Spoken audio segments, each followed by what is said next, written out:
안녕하세요. 여러분의 신앙생활에 질문을 던지는 채널 이다나TV의 이다나입니다. 오늘 질문은 이겁니다. 다른 사람이 내 기도를 대신 해줘도 되나요? 여러분은 어떻게 생각하세요? 기도를 대신해주는 게 과연 옳은 일이라고 볼 수 있을까요? 제 생각에는 이렇게 물어보면 아마 대다수의 기독교인들이 기도는 직접 해야지 라고 대답하실 것 같아요. 근데 다름 아닌 예배 중에 다른 사람이 우리 대신 기도하는 시간이 있습니다. 썸네일을 보고 짐작하셨겠지만 바로 대표 기도예요. 기도는 하나님과의 대화입니다.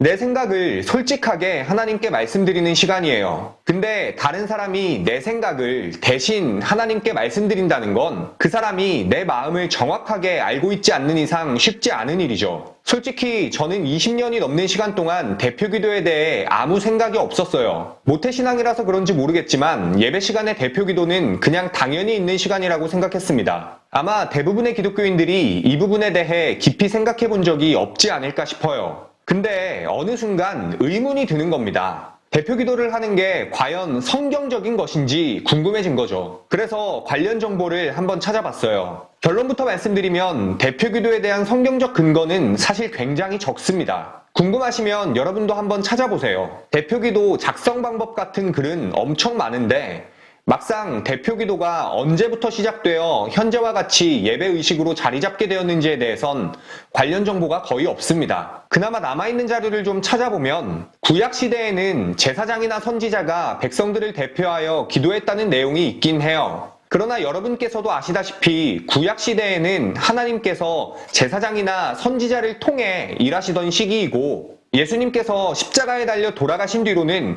모든 사람이 다 같은 제사장으로서 하나님께 직접 기도하고 예배드릴 수 있게 되었죠. 더 이상 대표자를 통해 기도할 필요가 없어진 겁니다. 이후 초대교회에서는 성도들이 모여 예수님에 대한 기억을 나누고 성찬을 나누었는데 이때 성도들이 모여서 드렸던 첫 번째 기도를 콜렉타라고 불렀어요. 성도들이 일주일 동안 각자의 자리에서 살아온 삶을 모아 서로를 위해 기도해주는 시간이었다고 합니다.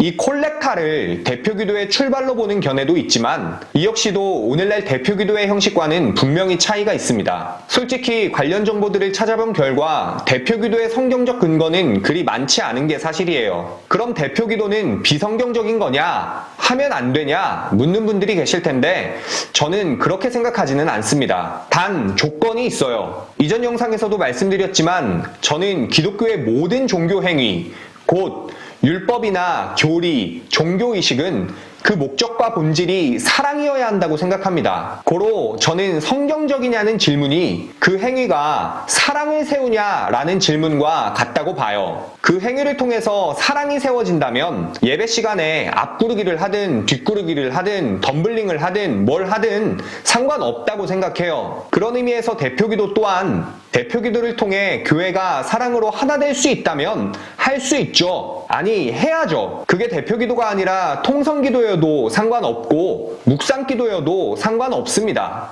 중요한 건 그 시간을 통해서 교인들이 사랑으로 하나 될 수 있느냐는 겁니다. 그럼 지금 한국교회가 하고 있는 대표기도는 어떨까요? 사실 저는 한국교회의 대표기도가 몇 가지 부분에서 굉장히 잘못됐다고 생각하는 입장이에요. 왜 그렇게 생각하는지 말씀드리겠습니다. 첫째로 대표 기도를 하시는 분들을 보면 많은 사람들 앞에서 기도해서 그런지 몰라도 너무 형식을 차려요. 기도의 내용보다 미사여구나 말투에 더 집착하는 분들이 있습니다. 기도를 잘하고 싶은 마음에 그러는 건 알겠어요. 근데 가만히 기도를 들어보면 기도의 절반 이상이 제가 말투도 한번 따라해 볼게요. 하나님 아버지 감사합니다.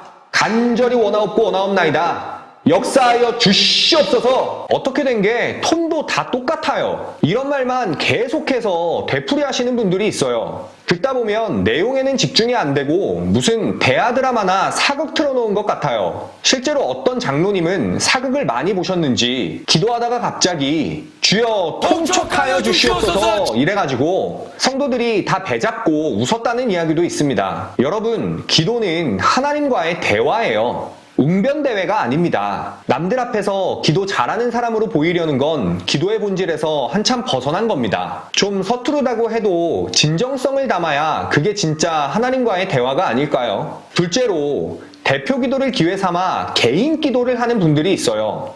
특히 대표 기도할 때마다 정치적인 이야기를 하는 분들이 있는데 진짜 제일 꼴불견입니다. 성도들의 정치적 입장은 서로 다를 수 있잖아요. 근데 한쪽 편에 서서 다른 쪽을 거의 사탄 취급하는 기도를 하면 그냥 일어나서 예배당을 나가고 싶어집니다. 이런 분들의 또 다른 특징이 성도들을 가르치고 훈계한다는 거예요. 평소에는 성도들에게 직접적으로 할 수 없었던 자기 속마음을 대표기도라는 명분으로 강단에서 쏟아내는 거죠. 실제로 제가 다니던 어떤 교회에서는 새로운 성전을 건축하는 문제로 성도들이 두 집단으로 나뉘어 있었어요. 한쪽은 성전을 건축해야 한다는 입장이었고 다른 쪽은 성전 건축을 반대했습니다. 근데 주일 예배에서 성전 건축을 찬성하는 장로님이 기도를 하시는데 내용이 가관이에요. 성전 건축을 반대하는 성도들을 사탄에게 지배받는다고 표현하고 정신 차리고 구원받게 해달라고 소리를 바락바락 질러가면서 기도하시는 겁니다. 그 기도를 듣는 내내 제가 다 민망해지면서 예배 시간에 싸움이라도 날까 조마조마했던 기억이 있어요. 이런 식의 대표 기도는 교회 안에서 반드시 사라져야 합니다.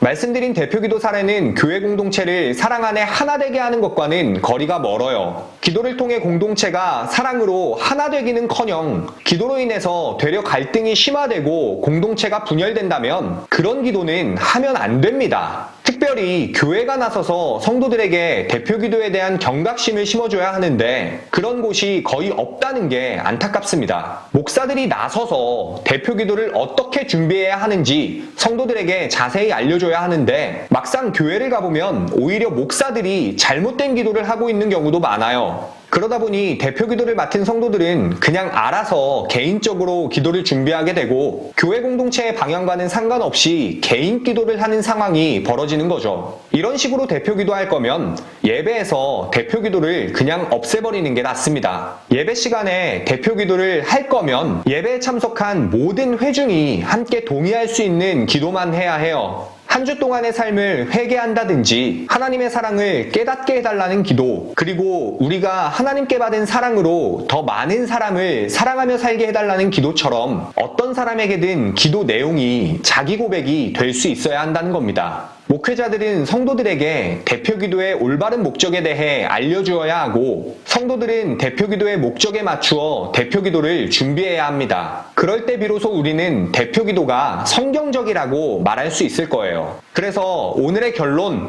대표기도 시간에 개소리 좀 하지 말자. 오늘은 기도에 대해 이야기하려고 합니다. 여러분 기도 많이 하시죠? 기독교인들이 가장 많이 하는 종교행위를 꼽자면 아마 기도가 아닐까 싶어요. 대부분의 기독교인들이 기도를 통해 하나님께 무엇인가를 이루어달라고 기도합니다. 그게 삶의 문제를 해결해달라는 기도일 수도 있고 간절한 소원을 이루어달라는 기도일 수도 있죠. 우리가 기도하는 이유는 하나님께서 기도를 이루어주실 수 있다는 믿음이 있기 때문입니다. 내가 할 수 없는 것을 하나님께서는 하실 수 있다라고 믿는 거죠. 저는 기독교인으로서 20년이 넘는 시간 동안 이 명제를 의심해 본 적이 단 한 번도 없었습니다. 근데 여러분 혹시 예수님을 믿지 않는 사람을 위해 기도해 본 적 있으신가요? 저는 교회 다니지 않는 아버지를 위해 오랜 시간 기도해 왔습니다. 가족 중에 교회 다니지 않는 분이 계신 분들에게는 이런 기도가 낯설지 않을 거예요. 지금 이 시간에도 수많은 기독교인들이 예수님을 믿지 않는 사람들의 영혼을 위해 기도하고 있습니다. 앞서 말했듯 기도는 내가 할 수 없는 것을 하나님께서는 하실 수 있다고 믿기에 하는 거예요. 만약 하나님께서 아무것도 하실 수 없다면 이 세상에 기도하는 사람은 아마 단 한 사람도 없을 겁니다. 이런 의미에서 비기독교인들을 위해 기도하는 건 하나님께서 그 사람을 변화시킬 수 있다는 믿음의 고백입니다. 저를 비롯한 대부분의 기독교인들이 그렇게 배워왔어요. 하나님께서는 무엇이든 하실 수 있다라고요. 다시 한번 말씀드리지만 저는 여태껏 한 번도 이 명제를 의심해 본 적이 없었습니다. 그러나 아버지를 위해 기도한 시간이 20년이 넘어가면서 제 안에 있던 믿음이 조금씩 바닥을 드러내기 시작했어요. 과연 하나님께서는 우리 아버지를 변화시킬 수 있는가? 라는 현실적인 의문이 들기 시작한 거죠. 20대 초반에 처음 들었던 이 생각은 1년이 넘는 시간 동안 저를 괴롭혔습니다. 20년이 넘도록 기도했지만 아버지께서는 조금도 변하지 않으셨기 때문이에요. 이 지점에서 저는 기도의 효력에 대해서 고민하지 않을 수 없었습니다. 다시 말해 누군가의 변화를 위해 하는 기도가 실제로 그 영혼에게 어떤 영향을 미치는지 고민하기 시작한 거예요. 고민 끝에 저는 이 기도에 큰 모순이 있다는 결론을 내릴 수밖에 없었습니다. 두 가지 이유에서였어요. 첫째는 이 명제가 인간의 자유의지와 상충하기 때문이에요. 나의 기도를 통해 누군가의 영혼이 변화된다면 그건 그 영혼이 가지고 있는 자유의지를 침해하는 것이 돼버립니다. 예를 들어 제가 제 아버지를 위해 기도할 때 하나님께서 제 아버지의 뇌에 어떤 변화를 줘서 하나님을 믿게 만든다면 아버지는 자유의지가 없는 그냥 로봇인 거예요. 어떤 것에 의해서도 침해받지 말아야 할 자유의지가 기도를 통해 침해받는다면 그건 신학적인 모순입니다. 둘째로 비기독교인을 위한 기도는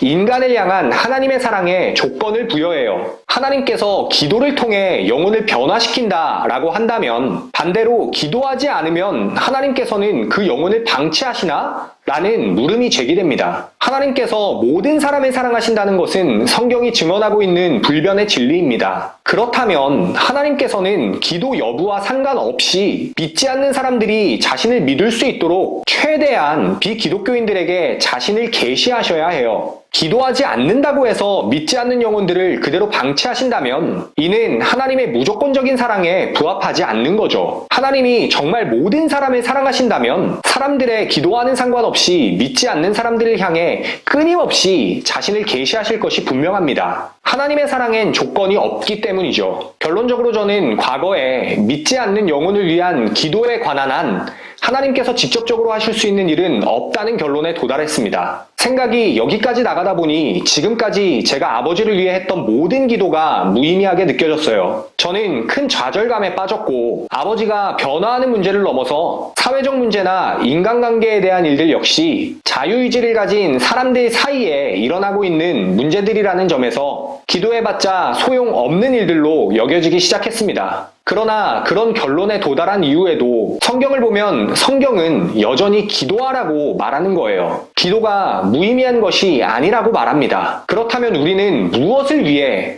또 무엇을 믿고 기도해야 하는 걸까요? 한동안 이 문제로 깊이 고민하던 저는 문제 해결의 실마리를 역지사지라는 사자성어 속에서 발견했습니다. 기도하는 사람과 기도의 대상을 바꿔서 생각해 본 거예요. 제가 누군가를 위해 기도하듯이 누군가는 저를 위해 기도하고 있을 텐데 그렇다면 그 사람에게는 제가 변하는 것이 기적이라는 사실을 깨닫게 된 거죠. 맞아요. 입장을 바꿔 생각해보면 내가 변하는 것이 누군가에게는 기적입니다. 여기서 기도에 대한 제 관점이 완전히 달라졌어요. 제 기도가 다른 사람에게 어떤 영향을 미치는지는 정확하게 알 수 없습니다. 그러나 분명한 것은 과거의 경험을 돌이켜볼 때 기도를 통해 저 자신은 분명히 변화되었다는 사실이에요. 그게 바로 기도로 경험할 수 있는 첫 번째 응답이었던 거죠. 기적의 시작은 나 자신의 변화에 있었습니다. 타인의 변화를 경험하기 전에 선행되어야 할 것은 나 자신의 변화였던 거예요. 달리 말하면 나 자신의 변화 없이는 타인이 변화되는 기적 또한 결코 일어나지 않는다는 사실을 깨닫게 된 것입니다. 앞서 저는 오랜 시간 나의 기도를 통해 하나님께서 일하신다는 믿음을 가지고 살아왔습니다. 그러나 제가 이 시기 고민을 통해 깨달은 것은 하나님께서는 기도를 통해 나를 변화시켜 쓰신다는 사실이에요. 예를 들어 믿지 않는 아버지를 위해 10년 아니 100년을 기도한다 하더라도 아버지를 대하는 나의 태도가 변하지 않는다면 아버지는 절대 변하시지 않습니다. 기도를 통해 내가 먼저 변화돼야 그 뒤에 비로소 아버지도 변화되실 수 있다는 거죠. 우스갯소리 중에 이런 이야기가 있습니다. 어떤 목사님이 홍수를 맞아 사람들과 함께 건물 옥상으로 대피하셨대요. 물은 차오르고 사람들은 겁에 질렸지만 목사님께서는 침착하게 기도를 드렸습니다. 하나님, 홍수가 나서 모두가 물에 빠져 죽게 생겼습니다. 저를 구원해주세요. 이윽고 소식을 듣고 출동한 119 구조대가 도착했어요. 구조대는 사람들을 한 명씩 구한 뒤 목사님께 말했습니다. 목사님, 어서 올라오세요. 그러자 목사님은 이렇게 대답하셨대요. 저는 하나님께서 직접 구해주실 것이니 돌아가십시오. 라고요. 구조대원의 간곡한 설득에도 불구하고 목사님께서는 그 자리에 남았습니다. 그리고 결국 물에 빠져서 돌아가셨어요. 다행히 천국에 간 목사님은 하나님을 만나 따지기 시작했습니다. 아니 하나님, 제가 그렇게 간곡하게 기도했는데 왜 제 기도를 들어주지 않으셨습니까? 그러자 하나님은 도리어 화를 내며 이렇게 말씀하셨다고 합니다. 아니 내가 구조대를 보냈는데 네가 거절했잖아. 오늘날 많은 크리스천들이 이 목사님과 같은 기도를 드리고 있어요. 기도는 열심히 하면서도 정작 기회가 주어졌을 때 행동은 하지 않는 것이죠. 말씀드린 이야기의 핵심은 기도와 행함이 서로 균형을 갖춰야 한다는 겁니다. 기도하는 것도 중요하지만 그에 따른 자기 자신의 행함이 없다면 그 기도는 공허한 외침에 불과해요. 성경을 보면 하나님의 일은 언제나 사람을 통해 이루어집니다. 하나님께서 천지를 창조하셨을 때에도 아담이 동물들의 이름을 지었고, 아말렉과의 전투에서 모세가 기도하고 있을 때 전쟁의 현장에는 여호수아가 있었어요. 이처럼 하나님께서는 사람을 통해서 하나님의 일을 이루십니다. 이게 기독교인들의 기도에 빠져서는 안 될 정말 중요한 진리입니다. 지금 이 시간에도 많은 기독교인들이 하나님께 기도를 드려요. 그러나 기도가 끝나고 나면 기도의 내용과는 전혀 무관한 삶을 사는 사람들이 많습니다. 그러나 우리는 반드시 기억해야 해요. 만일 하나님 좋은 성적 거두게 해주세요 라고 기도한다면 집으로 돌아가서 반드시 공부해야 합니다. 또 믿지 않는 부모님을 위해 기도하고 있다면 기도가 끝난 뒤 집으로 돌아가서 부모님께 안마도 해드리고 설거지도 하고 빨래도 널어야 해요. 이와 동시에 부모님께 복음을 전해야 합니다. 그래야 성적이 오르고 그래야 부모님이 변화되는 거예요. 오늘날 많은 크리스천들이 자기 자신의 변화 없이 하나님께만 모든 문제를 해결해달라고 기도합니다. 그러나 사실 그 문제들 중 대부분이 내가 변해야 해결되는 일이에요. 저는 기도가 정확히 어떤 능력이 있는지 알지 못합니다. 아니, 정확히 말하면 누구도 알 수 없어요. 그러나 제가 알고 있는 분명한 사실은 내가 변하지 않으면 결코 하나님의 일은 성취되지 않는다는 사실입니다. 하나님께서는 당신의 뜻대로 살아가는 사람들을 통해 역사를 이루시기 때문이죠. 어떤 사람은 그럼 기도해도 아무 소용없는 것 아니냐? 기도하지 않아도 내가 변화만 되면 되겠네? 라고 생각할지 모르겠습니다. 그럼 저는 이렇게 되묻고 싶어요. 기도 외에 어떤 것이 사람을 변화시킬 수 있습니까? 저는 인간은 하나님 안에서만 진정한 변화를 경험할 수 있다고 생각합니다. 자신의 의지로 변화되는 것은 일시적이며 순간이지만 복음 안에서의 변화는 전인적인 것이며 영원한 것이라고 믿기 때문입니다. 그러므로 우리는 더욱 열심히 기도해야 해요. 기도를 통해 변화되어서 세상으로 나아가 또 다른 변화를 일궈내야 합니다. 오늘 내용을 정리하려고 합니다. 저는 오늘 영상에서 기도가 무의미하다는 말을 하려는 게 아니에요. 단지 기도만 할 뿐 자신의 삶을 바꾸려는 노력은 하지 않는 기독교인들에게 다시는 같은 실수를 반복하지 말자고 이야기하는 겁니다. 지금 우리는 개신교 인구가 1000만 명에 가까운 대한민국에 살고 있어요. 그러나 곳곳에서 들려오는 기독교에 대한 소식은 좋지 않은 경우가 대부분입니다. 이유가 무엇이겠습니까? 새벽 5시만 되면 그 많은 성도들이 교회에 모여 부르짖고 수요일, 금요일 할 것 없이 교회에 나가 기도하는데 한국 교회는 왜 자꾸 쇠퇴한다는 이야기만 들리는 걸까요? 많은 이유가 있겠지만 가장 큰 이유가 바로 내가 변하지 않기 때문입니다. 제가 감명 깊게 봤던 영화 중에 에반 올마이티란 영화가 있어요. 영화 속에서 신이 인간에게 했던 말이 아주 인상적이었습니다. 신이 인간에게 이렇게 말해요. 신에게 용기를 달라고 기도하면 신은 인간에게 용기를 낼 수 있는 기회를 주지요 라고요. 저는 이 대사가 기도에 대한 명쾌한 답을 제시하고 있다고 생각합니다. 하나님께 아버지를 변화시켜달라고 기도하면 아버지가 변화될까요? 아니면 제게 아버지를 변화시킬 수 있는 기회를 주실까요? 사실 하나님께서는 우리가 기도하기도 전에 수많은 기회를 이미 주셨는지도 몰라요. 어쩌면 지금 이 순간조차도 우리에겐 기회일지 모르는 겁니다. 그래서 오늘의 질문, 지금 당신이 하고 있는 기도는 허공에 울리는 공허한 외침입니까? 아니면 하나님께 드리는 기도입니까? 당신의 변화가 그 답이 될 것입니다. 오늘은 사랑에 대해 이야기해 보려고 합니다. 여러분은 사랑이 뭐라고 생각하시나요? 굉장히 어려운 질문이지만 기독교인들에게는 무엇보다도 중요한 질문입니다. 하나님을 사랑하는 것이 신앙생활의 핵심인데 사랑에 대한 정의 없이는 내가 정말 하나님을 사랑하고 있는지 아닌지 스스로 성찰할 수 없기 때문이죠. 그렇기 때문에 사랑을 정의하는 일이 기독교인들에게는 굉장히 중요합니다. 그래서 오늘 제가 생각하는 사랑은 무엇인지 여러분들께 말씀드리려고 해요. 제 생각이 꼭 정답은 아니겠지만 사랑에 대해 고민하는 분들에게는 도움이 됐으면 좋겠습니다. 사랑을 설명하기 위해서 비슷한 개념인 좋아하는 것과 사랑하는 것을 한번 나눠서 생각해 볼게요. 좋아하는 것과 사랑하는 것은 어떻게 다를까요? 먼저 여러분은 어떤 걸 좋아한다고 표현하세요? 저 같은 경우엔 운동을 좋아합니다. 또 넷플릭스 보는 것도 좋아하고요. 음식은 햄버거, 피자, 치킨과 같은 자극적인 음식들은 다 좋아하는 편이에요. 근데 제가 햄버거나 피자를 사랑한다고 표현하지는 않습니다. 단순히 좋아하는 거죠. 좋아하는 것들의 공통점을 생각해보면 그 대상을 통해서 나를 채운다는 거예요. 운동을 하면 제가 기분이 좋아지고요. 넷플릭스도 저를 재미있게 만들어줘요. 맛있는 음식들도 제 미각을 만족시켜주고 배부르게 해주죠. 이런 측면에서 좋아하는 것들은 내 만족을 위한 수단인 겁니다. 근데 사랑하는 건 조금 달라요. 사랑하는 대상을 통해서 나를 채우는 게 아니라 오히려 나를 통해서 사랑하는 대상을 채워주는 겁니다. 부모님이 자녀를 정말 사랑하면 자녀를 위해 오히려 자신을 희생하게 돼요. 또 정말 사랑하는 사람이 생기면 그 사람을 채워줄 때 내가 더 행복해지기도 합니다. 그래서 성경도 이렇게 이야기해요. 사람이 친구를 위하여 자기 목숨을 버리면 이보다 더 큰 사랑이 없나니 타인을 위해 내가 희생할 수 있는 게 사랑이라는 거죠. 근데 여러분 중에 햄버거나 피자를 위해서 혹은 넷플릭스 드라마를 위해서 여러분을 희생할 수 있는 분 계십니까? 햄버거를 위해 목숨을 바칠 수 있어요? 있을라나? 단순히 좋아하는 대상을 위해서는 희생을 할 수 없는 거예요. 정리하면 저는 좋아한다는 건 나를 채우는 것이고 사랑한다는 건 타인을 채워주는 거라고 생각합니다. 이런 관점에서 저는 서로 사랑하는 사람들이 많이 늘어났으면 좋겠어요. 남을 채워줄 때 행복한 사람들이 많아져서 서로 채워주려고 노력하면서 사는 세상이 되면 그게 바로 천국 아니겠습니까? 편집자님, 사랑합니다.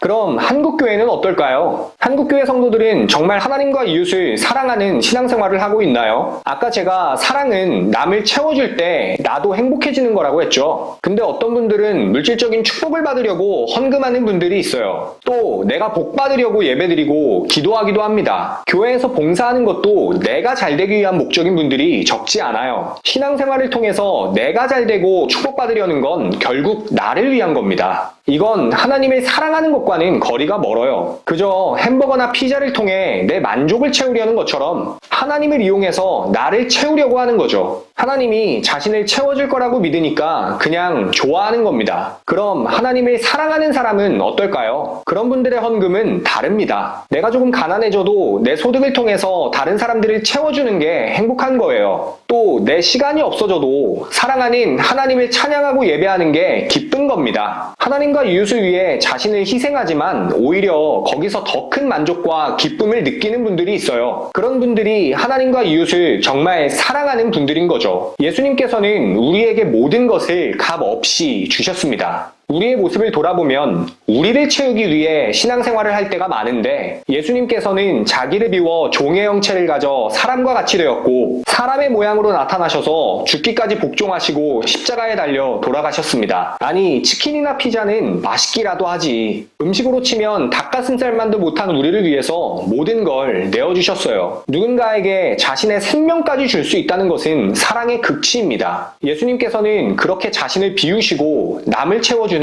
완전한 사랑의 삶을 사신 거예요. 하나님과 이웃을 정말 사랑하는 사람은 자신을 채우기 위해 신앙생활하지 않습니다. 오히려 신앙생활을 할수록 돈도 부족해지고 시간도 없어지고 몸도 힘들어질 수 있지만 그런 과정을 기뻐하면서 남을 채워주는 삶을 살아요. 다시 한번 말하지만 신앙생활은 나를 채우기 위한 수단이 아닙니다. 그렇게 기대하는 분들이 신앙생활을 하다가 정작 경제적으로나 인간적으로 힘들어지면 신앙을 등지게 되는 거예요. 한국교회는 자신을 비우고 타인을 채워주셨던 예수님의 사랑을 회복해야 합니다. 자기 만족을 위해 신앙생활하는 게 아니라 예수님의 사랑으로 다른 사람을 채워주는 삶을 살아가다 보면 이 땅에서도 천국을 경험하며 사는 사람들이 늘어나지 않을까 생각해봅니다. 그래서 오늘의 결론, 하나님 아이시대로.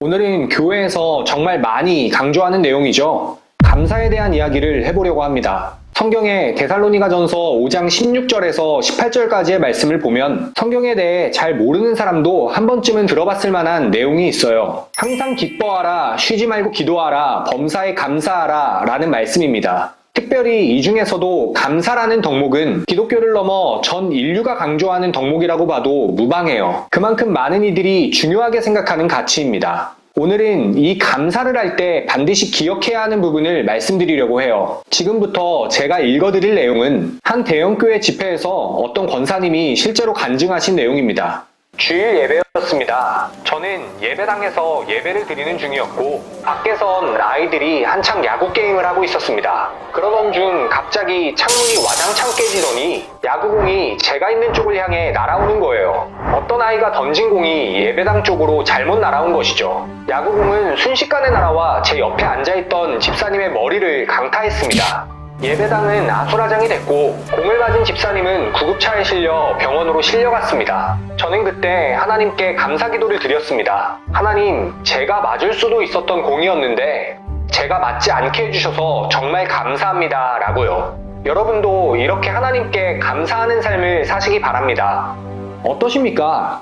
간증을 들으면서 좀 불편하셨나요? 아마 이런 간증을 듣고 불쾌하지 않을 분은 거의 없을 거라고 생각해요. 그건 간증을 하신 권사님의 감사에 큰 문제가 있기 때문입니다. 다른 사람의 입장은 전혀 고려하지 않고 자신의 입장에서만 이기적으로 생각한 거죠. 옆에 앉아있던 사람은 크게 다쳐서 병원에 갔는데 나는 맞지 않아서 다행이다 라고 생각하는 건 공감 능력이 전혀 없는 사람이나 할 법한 고백입니다. 말씀드린 예화를 통해서 우리는 감사할 때는 반드시 다른 사람의 상황도 함께 고려해야 한다는 깨달음을 얻을 수 있어요. 근데 이런 생각을 가지고 우리가 하고 있는 감사를 들여다보면 대부분의 감사가 다른 사람들의 상황을 고려하지 않은 감사라는 사실을 알 수 있습니다. 예를 들어 건강을 지켜주셔서 감사하다 라는 고백은 건강하지 않은 사람들의 입장을 고려하지 않은 것이고 먹을 것을 주셔서 감사하다 라는 고백은 먹을 것이 없어서 죽어가는 사람들을 생각하지 않은 감사인 거죠. 이런 고민은 결국 우리는 무엇에 감사할 수 있는가 라는 보다 본질적인 물음을 던져요. 그렇게 생각해보면 세상에는 감사할 수 있는 일이 하나도 없습니다. 한번 생각해보세요. 여러분은 말기암 환자 앞에서 건강을 지켜주셔서 감사하다 라고 고백하실 수 있나요?